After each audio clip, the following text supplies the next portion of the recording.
ভাগনার মেয়ে হাতে করি আজকে, তাই ননদের বাড়িতে চললাম। কাছেই থাকে, আশা করি তোমাদের ভিডিওটা ভালো লাগবে। আর ভালো লাগলে প্লিজ পেজটাকে ফলো করো। চলে আসলাম ননদের বাড়িতে, এসে দেখি জোগাড়যন্ত্রী চলছে। ভাগ্নি আগেই চলে এসছে শ্বশুরবাড়ির সমস্ত দায়িত্ব কাজ সেরে। আর এ হচ্ছে আমার এই ননদের যা, ইনিও উনিও। মোটামুটি জোগাড়যন্ত্রী সব শেষ। তোমাকে ডেকে তুলবো পূজা যখন হবে। পরে উঠো না, ঘুমো করো একটু। ও নিজেই ঘুমাবে না। আসলে ও ভাবছে কি জানি হয়ে যাচ্ছে, ওই জন্য ঘুমাচ্ছে না। দুপুর হয়ে গেছে, ওই যে ঠাকুরমশাই এসে গেছে, ব্যাস পুজো এবার স্টার্ট হবে। আসলে এটা একটা সরস্বতী পুজো করে নিয়ে যজ্ঞ করে হাতে করি হবে। চলো পুজো স্টার্ট হয়ে গেছে, বসি।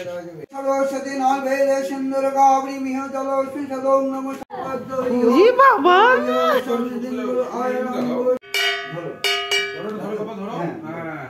এত মিষ্টি দুষ্টু পাকা পাকা কথা বলে, চুপ করে বসে কিন্তু ঠাকুরমশাইয়ের কোলে সুন্দর করে লিখছে, কোনো জ্বালাতন কিচ্ছু করছে না।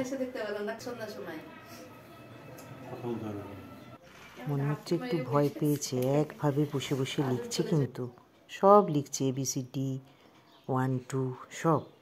আসলে যখন সরস্বতী পুজো হয়েছিল সেই সময় ওদের বাড়িতে একটা বিয়ে ছিল, সেটাও তোমাদের সাথে আমি শেয়ার করেছিলাম।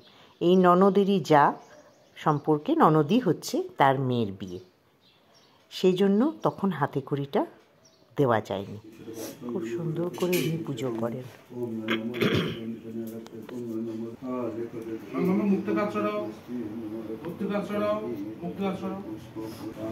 আমার ননদের এই দুজন দুই যা হয়, ওই ছোট যার মেয়ের বিয়ে সরস্বতী পুজোর সময় ছিল।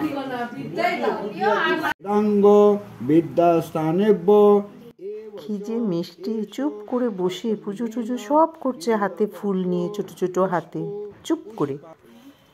হাত দুটো দেখো, ছোট্ট হাত থেকে ফুল দিয়ে ঠাকুরমশাই দিয়ে দিলেন। ব্যাস পুজো শেষ, আরতি নিলাম আমরা, এবার যজ্ঞ হবে। আজকে আবার সোনামার বাসি বিয়ে, এই যে যজ্ঞ হচ্ছে দেখ। ওরা সোনামার বাসি বিয়ে। সোনাকে দেখাচ্ছে, দেখ সোনা বেবি দেখতে পাচ্ছে না। ভয় পেয়েছিল, আগুন দেখে চলে গেছিল। তারপরে সবাই মিলে ডাকাতে আবার এসছে।